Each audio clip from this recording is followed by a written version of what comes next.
Heureux de vous retrouver pour ce grand débat sur la ville. Mais j'ai tout de suite une question à vous poser. Est-ce que quelqu'un aurait vu Rome, aurait croisé Rome dans les couloirs? Nous avons perdu Rome, voilà pourquoi nous avons quelques problèmes pour démarrer.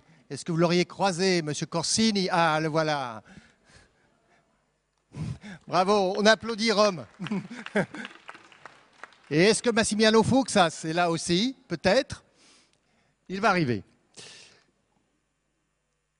Bien, comme je disais tout à l'heure, la table ronde va être très internationale et nous parlons en anglais, je parlerai en français, mais ce sera traduit, pour parler de cette question de la métropole, savoir comment font les autres. L'idée n'est pas du tout de comparer, l'idée n'est pas du tout, évidemment, nous aurions pu parler de São Paulo, comme nous invitait à le faire Christian de Porzampar, ou bien de Tokyo, comme le faisait Jamel Clouch, sur ce Learning from Tokyo, qui nous rappelle un certain Learning from Las Vegas, qu'on a tous appris à une certaine époque. Eh bien non, nous allons nous centrer sur l'Europe, et je ne dirais pas la vieille Europe, ou plutôt l'Europe en pleine mutation. Pour ce faire, nous avons invité 5 villes différentes, et c'est bien là l'idée de ne pas comparer, ni même de faire un catalogue des bonnes pratiques, ce n'est pas le lieu, mais plutôt de croiser des points de vue sur la question de la métropole. Cette question de la métropole, précisément, n'est pas la même à Londres qu'à Rome, vous allez le voir, n'est pas la même qu'à Madrid, que dans la Randstad ou à Berlin.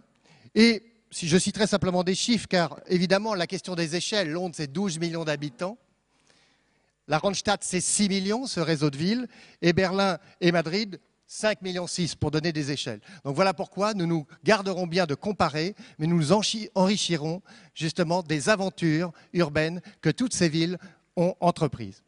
On va commencer par Londres, on va travailler sur un système de binôme. Donc chaque ville est représentée par 2, sauf une, Berlin. Sébastien Redeke, merci de faire ce numéro en solo. Mais on sait qu'en tant que critique et observateur de la ville depuis tant d'années à Bauwelt, tu vas faire ça très très bien. Donc on a confiance en toi.